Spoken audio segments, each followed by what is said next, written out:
नहीं है, फिर भी अनुमान के मुताबिक आज 2021 में भारत की जनसंख्या 140 करोड़ पहुंच गई है। करीब 79% हिंदू बचे हैं जो पहले 84% थे और लगभग 15% मुस्लिम आबादी पहुंच गई है। जनसंख्या में यह जानना क्यों जरूरी है कि कितने प्रतिशत हिंदू, मुसलमान या बाकी धर्म है। अगर साधारण शब्दों में बोला जाए तो इस बात से क्या फर्क पड़ता है कि देश पे कौन मेजोरिटी में है और कौन माइनॉरिटी है। 500 साल का समय लगा इस्लामिक रूलर्स को इस देश का हर छठा इंसान मुसलमान बनाने में। जब मुगल शासन खत्म हुआ तो भारत की लगभग 16% आबादी मुस्लिम हो चुकी थी। 500 साल में 16% और केवल 100 साल का समय लगा 1901 से 2011 अखंड भारत की 12% और आबादी को मुस्लिम बनाने में। आज 2021 अखंड भारत इंक्लूडिंग पाकिस्तान और बांग्लादेश, जहां कभी 100% हिंदू थे, आज मात्र 65% हिंदू बचे हैं। पाकिस्तान में मुश्किल से 2% और बांग्लादेश में कुछ 8% हिंदू रह गए हैं। इन जगहों से हिंदू केवल खत्म नहीं हुए बल्कि दुनिया की सबसे पुरातन, प्राचीन और एकमात्र जीवित भारतीय सभ्यता इन जगहों से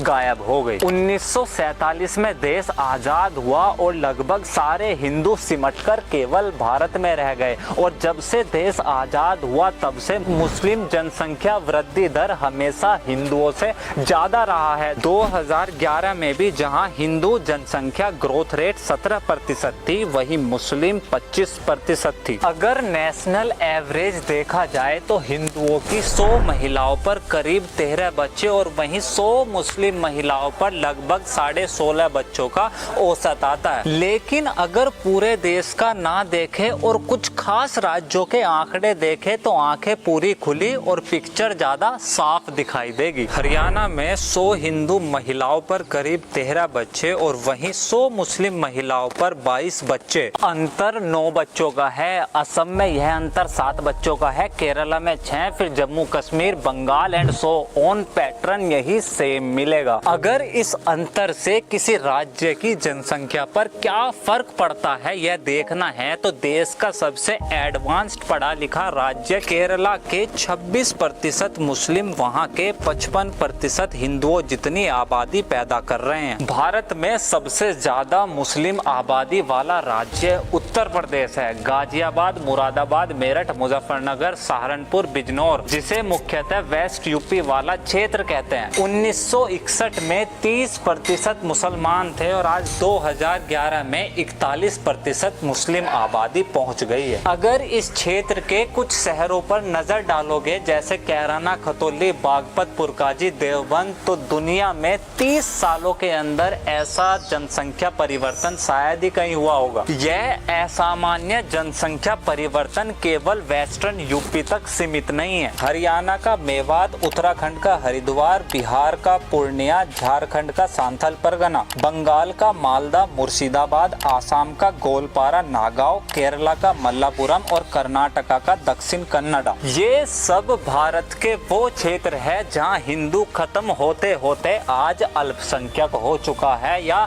कुछ सालों बाद होने वाला है। ऐसा बिल्कुल नहीं है कि असामान्य जनसंख्या वृद्धि ही ये हो रहे क्षेत्रीय धार्मिक जनसंख्या परिवर्तन का केवल एकमात्र कारण है।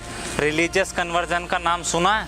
पूरा नॉर्थ ईस्ट इसी का उदाहरण है। 1951 में नॉर्थ ईस्ट के अंदर 30% क्रिश्चियन आबादी थी जो 2011 में डबल होकर 63% से ज्यादा हो गई। मेघालय राज्य में यह आबादी 25% से 75% पहुंच गई है। मणिपुर में 12% से 42% और नागालैंड में 46 से 88% पर क्रिश्चियन पॉपुलेशन आ गई है। अरुणाचल प्रदेश, जहां यह धार्मिक परिवर्तन सबसे जोरों पर है, 1981 में केवल 4% क्रिश्चियन आबादी थी और आज केवल 30 साल के अंदर 2011 में 30% आबादी क्रिश्चियन बन चुकी है। ये वहम और झूठ दिमाग से निकाल दो कि 1947 का पार्टीशन धर्म, भाषा और एथनिसिटी के आधार पर भारत का आखिरी बंटवारा था। आजादी के बाद भी भारत के अंदर जब कभी भी कोई भाषा, एथनिसिटी या धर्म धर्म असामान्य रूप से बढ़ा है या मेजोरिटी में आया है, हर बार उस जगह को